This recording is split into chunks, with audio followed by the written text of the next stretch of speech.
Hello दोस्तों, आज की कहानी बहुत ही इंटरेस्टिंग और डरावनी होने वाली है। यह कहानी सुनने के बाद आप सभी के रोंगटे खड़े हो जाने वाले हैं। दोस्तों, यह कहानी जब मैं स्क्रिप्ट कर रहा था यह कहानी जब मैं रीड कर रहा था तो मेरे भी दिमाग का बत्ती गुल हो गया था। क्या ऐसा हो सकता है? क्या कोई फैमिली ऐसा कर सकती है? मैं भी अपने आप से बातें करने लगा था। मुझे उम्मीद है अगर आप इस स्टोरी को पूरा सुनते हैं तो आप सब भी कंफ्यूज हो जाएंगे। दोस्तों, मैं पहले ही बता देना चाहता हूँ, आज की कहानी सत्य घटना पर आधारित है। मैंने उसमें थोड़ी सी इधर उधर बातें करी है। दोस्तों, स्क्रिप्ट करते टाइम थोड़ी सी चेंजिंग करी है, बट यह घटना सत्य है। दोस्तों, यह घटना उत्तर प्रदेश के एक छोटे से गांव की है।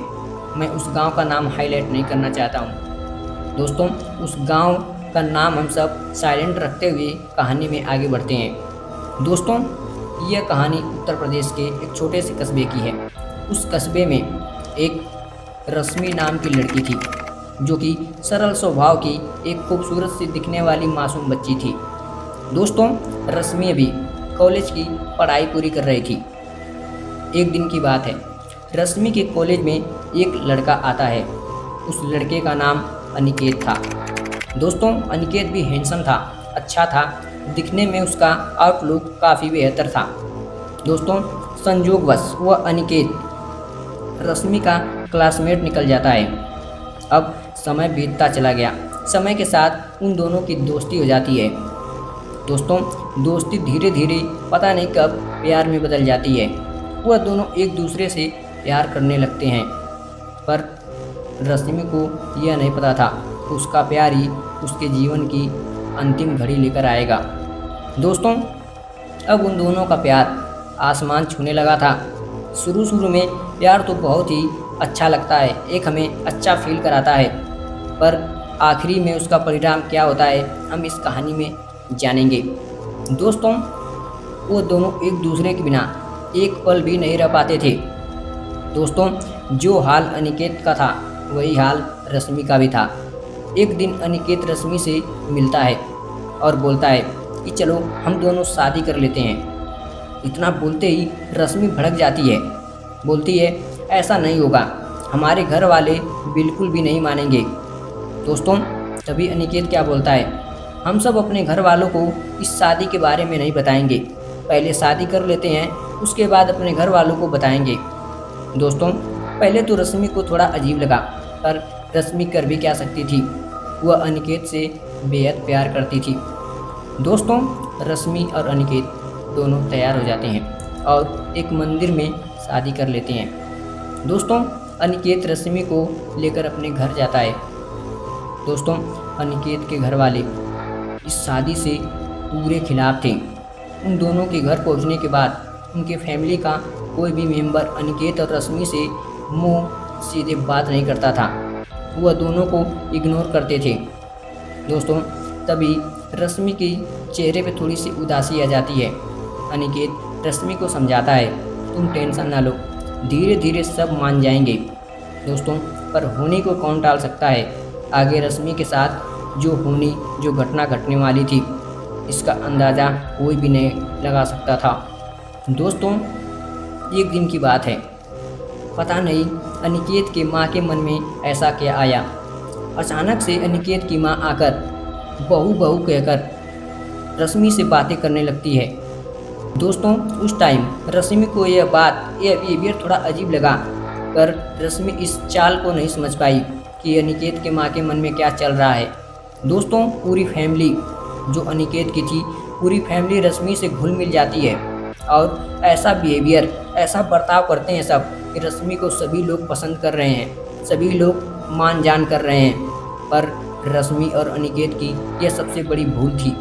दोस्तों, उस पूरी फैमिली का यह चाल था, यह षड्यंत्र था। दोस्तों, अब अनिकेत फ्री हो जाता है। एक दिन रश्मि से बोलता है कि रश्मि देखो, अब पूरी फैमिली हमारे साथ है, अब मैं जॉब करने के लिए बाहर जाना चाहता हूँ। इतना बोलते ही रश्मि के चेहरे पे एक उदासी आ जाती है, पर जॉब तो करना पड़ेगा। दोस्तों, रश्मि मान जाती है और अनिकेत अगले ही दिन जॉब के लिए बाहर चला जाता है। आई थिंक तकरीबन वह 1 हफ्ते के लिए 1 वीक के लिए घर से बाहर गया था। दोस्तों अब अनिकेत घर नहीं था।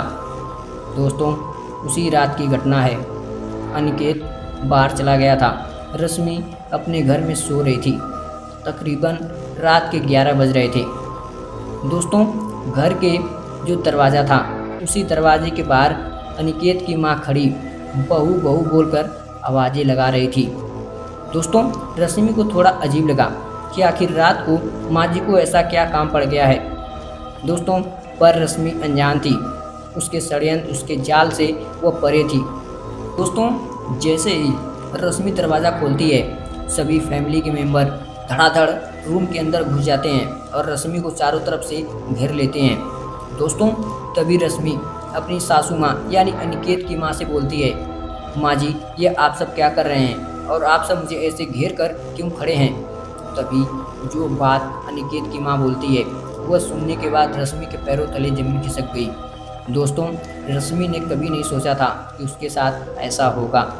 दोस्तों उसकी माँ जो जवाब देती है वह सुनकर रश्मि का दिल दिमाग सब बंद हो जाता है। दोस्तों अनिकेत की माँ बोलती है कि तुझे क्या लगा हम सब तुझसे प्यार करते हैं और तुझे अपना लेंगे, ऐसा कभी नहीं होगा। हम सब अपने बेटे के लिए बहुत सारे सपने सजाए बैठे थे और तू ऐसे ही हमारे घर में आके हमारे सर पर बैठ जाएगी। आज तू नहीं बचेगी, आज हम सब तेरी जान ले लेंगे। दोस्तों अब इतना सुनते ही रश्मि बेचारी फूट फूट कर रोने लगी और अपनी मौत की भीख मांगने लगी। पर दोस्तों वह सब निर्दयी और कसाई थी। उस बेचारी की एक नहीं सुनी और उसके साथ वह घटना कर देते हैं, उसके साथ उसका वह हाल कर देते हैं जो कोई सपने में भी नहीं सोच सकता है। दोस्तों यह कहानी जब मुझे पता चली तो मेरे रोंगटे खड़े हो गए। दोस्तों यह कहानी सुनने के बाद मेरी आंखों में आंसू और गुस्सा एक अलग ही फीलिंग आ गई। दोस्तों यह कहानी अब मैं आगे एक्सप्लेन नेक्स्ट पार्ट में करूँगा। दोस्तों यह कहानी मैंने खुद अपने हाथों से स्क्रिप्ट की है, इसलिए इस कहानी को मैं अधूरा छोड़ रखा हूँ। दोस्तों इस कहानी को पूरा करते हुए मिलते हैं नेक्स्ट वीडियो में। और यह कहानी अगर आप सबको अच्छी लगी हो तो वीडियो को लाइक और नेक्स्ट पार्ट सुनने के लिए चैनल को सब्सक्राइब ज़रूर करें।